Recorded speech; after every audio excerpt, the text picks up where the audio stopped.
Hello everyone. So I was able to see an early screening of Winnie the Pooh Blood and Honey. Never really thought that sentence would be coming out of my mouth, but yes, this is a Winnie the Pooh horror movie that is hard R in terms of its rating, just a little under an hour and 30 minutes long.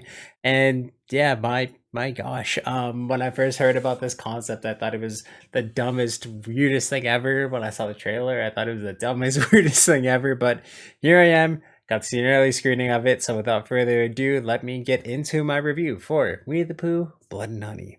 So they've already announced that they're going to be making a sequel to this movie, but this one follows Pooh and Piglet as they go on a rampage after Christopher Waltz abandoned them to pursue his college dreams. So there's all that history that we know from Winnie the Pooh where they were his imaginary friends who were actually real, and Christopher Robin loved them. But yeah, one day he had to go to college. He decided to leave his friends in the 100-acre woods and again to just go live out his dreams. But he didn't realize the hardships that they would face while they did that. So they were forced to eat Eeyore. And this basically, the whole trauma of that winter of not having food, having to eat their friends, just drove Pooh and Piglet mad, and they vowed to revert to their animalistic nature, never trust humans again, and basically go on killing rampages because humans suck, sort of thing. So this follows a group of friends who take a trip out to the 100-acre woods, girls' trip. I believe there's 5 or 6 of them. And yeah, they soon start to become the prey of Pooh and Piglet. So it is a very, very simple premise, extremely tropey in, well, all the characters that they throw in here, the ways that they are, the ways that not quite that they die, but it is extreme. It's basically all the kind of tropey things that you hate about most horror movies in terms of its pacing, its characters, its setting. All those things is just extremely generic, and this does absolutely nothing new for the horror movie genre, except for again taking a beloved, cute, and just iconic character from our childhoods and adapting them into murderers.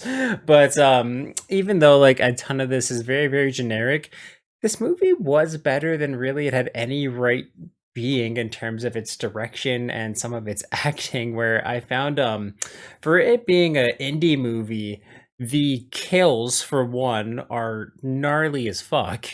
Also too, I found that there was really, really good use of the setting and the locations that they filmed in, and they had really, really good lighting effects that added to the ambiance of this movie.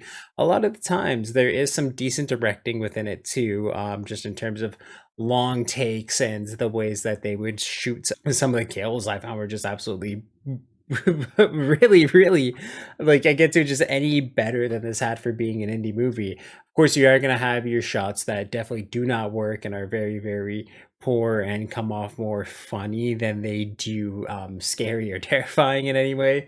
One of those being there's a pool scene where for the most of it's just the movements between Piglet and the girl who's trapped inside the pool. I just found was, again, so just way too comedic when it was trying to be scary.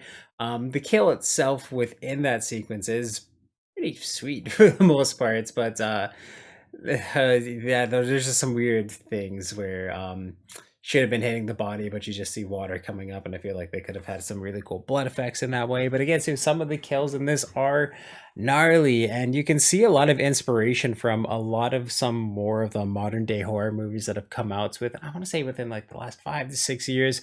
I saw a lot of inspiration from like Halloween Kills, definitely the Terrifier movies. You see a little bit of this, Texas Chainsaw Massacre. So it does have some good inspiration in what it's trying to do, and there were some great lighting effects where you see Pooh and Piglet slowly stalking someone in the background. They have like LED lights that'll pop up, and you just see them at one section here, lights will go off and they bounce, bounce, bounce. So again, too, there are some cool things that it does. Never did it like elevate my horror sense, but again, too, it just more shocked me that I was like, wow, I was just watching absolute garbage, but now this is actually kind of well made in some ways. But again, too, it is extremely generic, definitely really predictable in the ways it's going to play out and the ways that the characters are, again, too, just going to transform and go through. Again, too, just seeing some of the inspiration from movies like Halloween Kills and whatnots definitely boosted it a little bit. And but really, this is by no way a good movie at all. It is the goofy trashiness that you would expect to come out of an adaptation like this. I found too the costumes for Pooh and Piglet just didn't work for me at all. Um, it's just really, really goofy a lot of the ways and didn't feel real. And again, too, this is an indie movie and probably taking it way too hard for a lot of these things. But it's a lot of the times the things that they tried to make scary just came off as way too goofy for me. But in that sense, I did have some fun with this movie. But really, overall, I don't know if I could recommend this to anyone who isn't a fan of the extreme B-rated gore fest horror movies.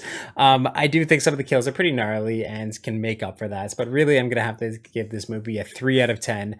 Again, too, if you like the almost terrifier like kills and sequences where things just are so over the top, bloody and gory, and they just keep trying to elevate off of again to just the shock value of how brutal these kills are. This movie might be in your wheelhouse, but definitely go into it just expecting to laugh at it, have fun, and I feel like that's one of the only ways you're going to be able to get through this mess of a movie.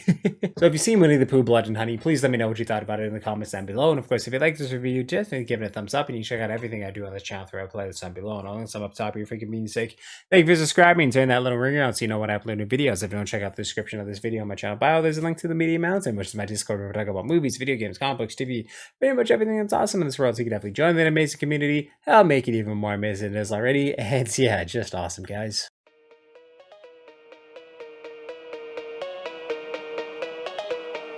I just hope that someone would love me.